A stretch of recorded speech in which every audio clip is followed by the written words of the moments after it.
ಏನಪ್ಪೆ? ಹೌದಾ, ಇವಾಗ ನಾವೆಲ್ಲ ಹೋಗ್ತಾ ಇದೀವಿ? ಇಂಡಿಯಾ. ಯಸ್, ಇವಾಗ ನಾವು ಏರ್ಪೋರ್ಟಿಗೆ ಹೋಗ್ತಾ ಇದೀವಿ ಅಲ್ಲ ಸ್ವಾಮಿ, ಫ್ಲೈಟ್ ಹತ್ತಕ್ಕೆ.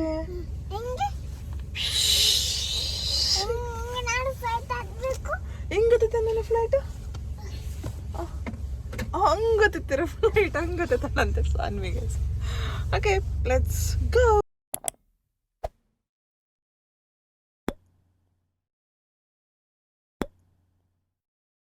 Hi hello, welcome back to Saanvi blog. So ನಾವು ಇವತ್ತು ಎಲ್ಲಿ ಹೋಗ್ತಾ ಇದ್ದೀವಿ ಆಲ್ರೆಡಿ ತಮ್ಮನೆಲ್ಲ ನೀವು ಆಲ್ರೆಡಿ ನೋಡಿದ್ದೀರಾ. ಹೌದು, ನಾವು ಇಂಡಿಯಾಗೆ ಹೋಗ್ತಾ ಇದ್ದೀವಿ. ಹೌದು, ಫ್ಲೈಟ್ ಇದ್ದಿದ್ದು ನಮ್ಮದು 11:30ಗೆ. ಸೊ 11:30ಗೆ ನಾವು 7 o'clockಗೆ ನಾವು ಫುಲ್ ರೆಡಿಯಾಗಿ ಸಾನ್ವಿದು ಲಂಚ್ ಬಾಕ್ಸ್ ಆಗೋದು ಪ್ರತಿಯೊಂದು ಬ್ಯಾಗ್ 6 ಬ್ಯಾಗ್ಸ್ ಇತ್ತು ನಮ್ಮದು, ಚೆಕ್ ಇನ್ ಬ್ಯಾಗ್ಸ್ಗಳೇ. ಅದನ್ನೆಲ್ಲ ತೊಗೊಂಡು ಪ್ಯಾಕ್ ಮಾಡಿಕೊಂಡು ನಾವು ಏರ್ಪೋರ್ಟ್ನ ರೀಚ್ ಆದ್ವಿ. ಏರ್ಪೋರ್ಟ್ನ ರೀಚ್ ಆದಮೇಲೆ ಸ್ವಲ್ಪ ಕ್ಯೂ ಇತ್ತು. ಅಂದರೆ ನಮ್ಮದು ಚೆಕ್ ಇನ್ ಬ್ಯಾಗ್ಸ್ಗಳ ನೋಡಿ ಎಲ್ಲ ಹೇಗೆಲ್ಲ ಕ್ಯೂ ಇತ್ತು. ನಾವು ನಮ್ಮದಿದ್ದು ಫ್ಲೈಟು ಏರ್ ಇಂಡಿಯಾ. ಸೊ ಅದಕ್ಕೋಸ್ಕರ ಚೆಕ್ ಇನ್ ಎಲ್ಲ ಮಾಡ್ತಾಯಿದ್ದೀವಿ. ಸೊ ನಮ್ಮದೇನಾದ್ರು ವೆಯ್ಟ್ ಏನಾದ್ರು ಜಾಸ್ತಿ ಇದ್ದರೆ ಚೆಕ್ ಇನ್ ಮನೇಲಿ, ಸೊ ನಾವು ಎಕ್ಸ್ಟ್ರಾ ಅಮೌಂಟ್ನ ಪೇ ಮಾಡಿ ಹೋಗಬೇಕಾಗುತ್ತೆ. ಸೊ ಅಷ್ಟೇ. ಮತ್ತು ಕ್ಯಾಬಿನ್ ಬ್ಯಾಗ್ ಇರುತ್ತೆ ಒಂದು 7 kgs.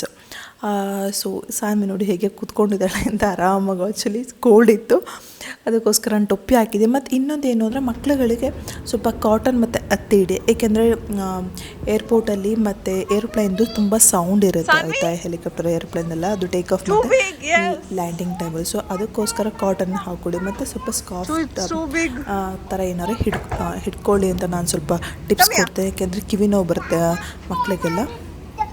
ನೋಡಿ ಎಷ್ಟು ಕ್ವಶನ್ಸ್, ಎಷ್ಟು ಎಕ್ಸೈಟ್ಮೆಂಟ್ ಆಗಿದ್ದಾಳೆ ಅಂದರೆ ಸಾನ್ವಿ. ಆ್ಯಕ್ಚುಲಿ ತುಂಬ ಆಗಿದ್ದಾಳೆ, ನೋಡಬೇಕು ಹೇಗೆ ರಿಯಾಕ್ಷನ್ ಮಾಡ್ತಾಳೆ ಅವಳು, ಎಲ್ಲರನ್ನೂ ನೋಡಿ ಖುಷಿ ಆಗುತ್ತೆ ಅವಳಿಗೆ ಅಂತ. ಅವಳು ಆ್ಯಕ್ಚುಲಿ ಅಮ್ಮ ಫೋಟೋಸ್ ತೆಗಿ, ನಾನು ಈ ಥರ ಪೋಸ್ ಕೊಡ್ತೀನಿ ಅಂತ ಹೇಳ್ತಾಳೆ.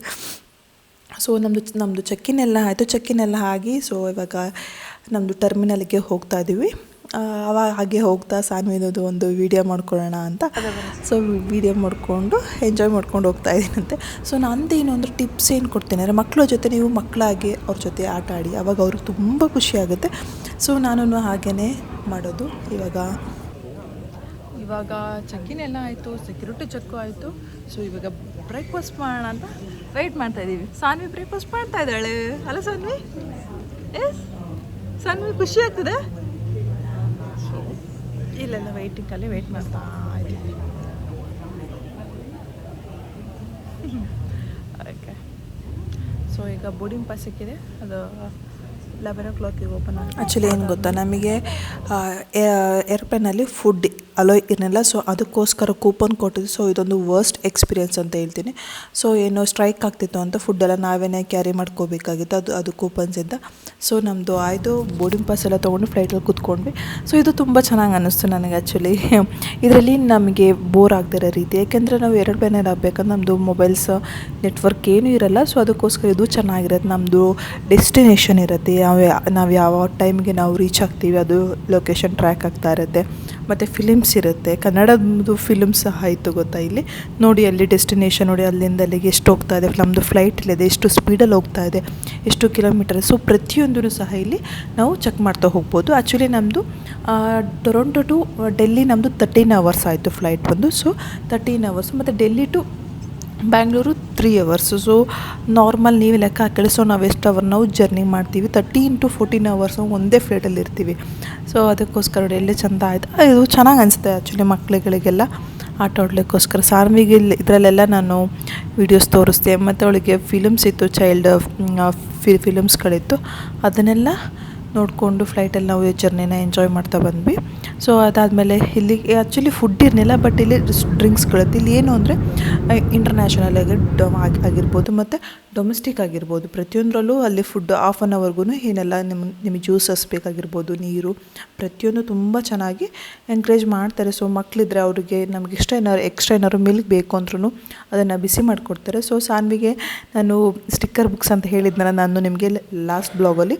ಸೊ ಇದೊಂದು ಸ್ಟಿಕ್ಕರ್ ಬುಕ್ ತುಂಬ ಯೂಸ್ಫುಲ್ ಆಯಿತು ಅಂತ ಹೇಳ್ತೀನಿ. ಮತ್ತು ಡ್ರಾಯಿಂಗ್ ಬುಕ್ಸ್ ಇತ್ತಲ್ಲ ಅದನ್ನು ತೊಗೊಂಬಂದಿದ್ದೆ, ಅದು ತುಂಬ ಯೂಸ್ಫುಲ್ ಆಯಿತು ನೋಡಿ. ಅವಳೆಲ್ಲ ಅಂಟಿಸ್ಕೊಂಡು ಫುಲ್ ಎಂಜಾಯ್ ಮಾಡ್ಕೊಂಡು ಆಟ ಆಡ್ಕೊಂಡು ಕೂತ್ಕೊಂಡಿದ್ಲು.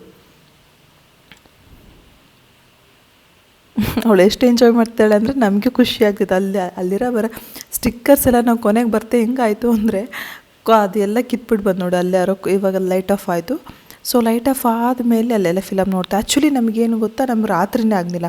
ಸೊ ನಾವು ಟೊರೊಂಟೋಯಿಂದ ಹೊರಟಿದ್ದು ಬೆಳಗ್ಗೆ ಆಗಿತ್ತು ಫ್ಲೈಟು. ಸೊ ಅಲ್ಲಿ ನಾವು ಜರ್ನಿ ನಾವು ಸ್ಟಾರ್ಟ್ ಇದು ಮಾಡೋಷ್ಟಕ್ಕೆ ಮತ್ತೆ ಇಂಡಿಯಾದಲ್ಲಿ ಬೆಳಕಾಯಿತು. ಸೊ ನಮಗೆ 2 ಹಗಲೇ ಸಿಕ್ತು ಹೊರತು ನಮಗೆ ರಾತ್ರಿ ಸಿಗಲೇ ಇಲ್ಲ.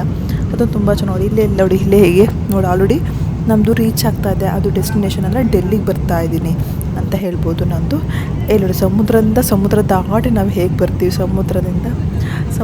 ಸಮುದ್ರ ದಾಟಿ ಎಷ್ಟು ದೂರ ಇದ್ದೀವಿ ನಾವು ಅಂತ ಇದರಲ್ಲಿ ಆ್ಯಕ್ಚುಲಿ ಫೀಲ್ ಆಯಿತು ನನಗೆ, ಎಷ್ಟು ದೂರ ಇದ್ದೀವಪ್ಪ ನಾವು ಇಂಡಿಯಾದಿಂದ ಅಂತ. ನಿಮಗೆಲ್ಲರಿಗೂ ನಂದು ಬ್ಲಾಗ್ಸ್ ಎಲ್ಲ ಇಷ್ಟ ಆಗ್ತಿದೆ ಅಂದ್ಕೊಳ್ತೀನಿ. ನಿಮಗೆಲ್ಲರಿಗೂ ಬ್ಲಾಗ್ಸ್ ಇಷ್ಟ ಆದರೆ ನೀವೆಲ್ಲರೂ ಖುಷಿಯಾಗಿ ನನಗೆ ಸಬ್ಸ್ಕ್ರೈಬ್ ಮಾಡಿ ಅಂತ ಹೇಳ್ತಾ ನನ್ನನ್ನು ಪ್ರೋತ್ಸಾಹಿಸಿ ಅಂತ ಹೇಳ್ತಾ ಇದ್ದೀನಿ. ಸೊ ನಮ್ಮದು ಡೆಲ್ಲಿ ರೀಚ್ ಆಯಿತು. ಡೆಲ್ಲಿ ರೀಚ್ ಆದಮೇಲೆ ನಮ್ಮದು ಫ್ಲೈಟ್ ಏನಾಯಿತು ಗೊತ್ತಾ, ನಾವು ಇಲ್ಲಿ ಮತ್ತೆ ರೀಚೆಕಿನ್ ಆಗಬೇಕಿತ್ತು.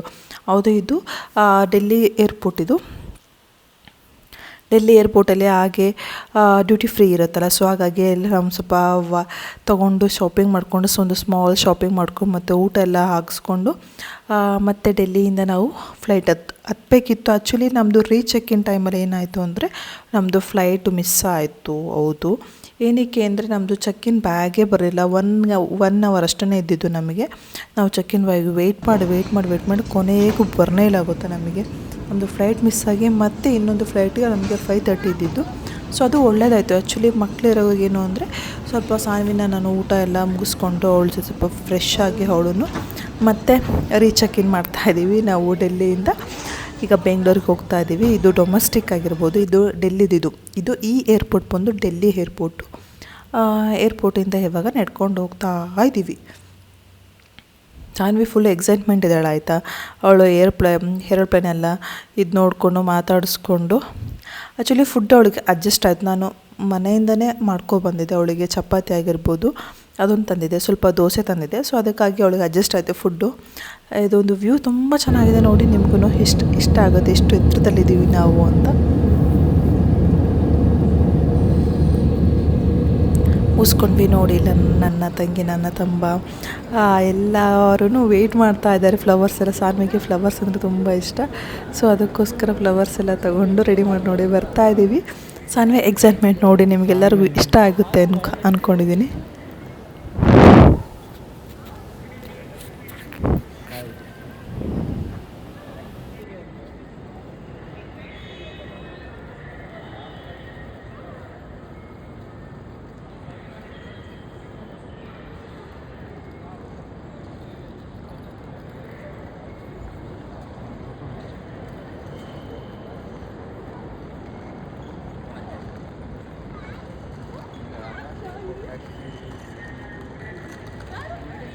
ಸಾನ್ವಿ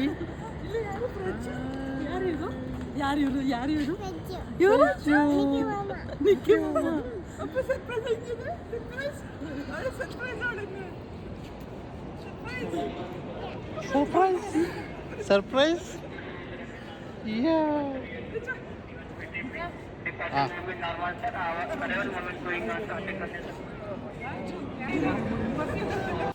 ನಾನು ಅಂದ್ಕೊಂಡಿದ್ದೆ ಸಾನ್ವಿ ಎಲ್ಲರನ್ನೂ ನೋಡಲ್ಲ, ಗುರ್ತಿಡಿಯಲ್ಲ ಅಂತ. ಬಟ್ ಅವಳೊಂದು ತುಂಬಾ ಖುಷಿಪಟ್ಲು, ಎಲ್ಲರನ್ನೂ ಗುರ್ತಿಡಿದ್ಲು.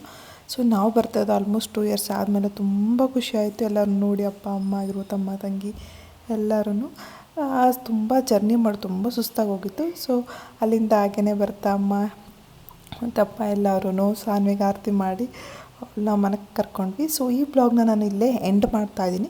ಸೊ ನೆಕ್ಸ್ಟ್ ಬ್ಲಾಗ್ನ ನಿಮಗೆ ಇಂಡಿಯಾದಲ್ಲಿ ಸಿಗುತ್ತೆ. ನನ್ನ ಫ್ಯಾಮಿಲಿ ಆಗಿರ್ಬೋದು ಮತ್ತು ಇಂಡಿಯನ್ಸ್ ನಾವೆಲ್ಲೆಲ್ಲ ಹೋಗ್ತೀವಿ, ಸೊ ಇನ್ನೇ ನಾನು ನೋಡ್ತೀನಿ. ಸೊ ಅದ್ರ ಬಗ್ಗೆ ನಾನು ನಿಮಗೆ ಬ್ಲಾಗ್ಸ್ಗಳನ್ನ ಮಾಡ್ತಾ ಹೋಗ್ತೀನಂತ. ಈ ಬ್ಲಾಗ್ನ ನಿಮಗೆಲ್ಲರಿಗೂ ಇಷ್ಟ ಆಯಿತು ಅಂದರೆ ಪ್ಲೀಸ್ ಎಲ್ಲರೂ ಲೈಕ್ ಆ್ಯಂಡ್ ಸಬ್ಸ್ಕ್ರೈಬ್ ಮಾಡಿ ಅಂತ ಹೇಳ್ತಾ ಮತ್ತೊಂದು ವೀಡಿಯೋ ಜೊತೆ ನಾನು ಬರ್ತೀನಂತೆ. ಸೊ ನನಗೆ ಹೀಗೆ ಸಪೋರ್ಟ್ ಮಾಡಿ ಅಂತ ಹೇಳ್ತಾ ಇದ್ದೀನಿ. ಎಲ್ಲವರೆಗೂ ಬಾಯ್.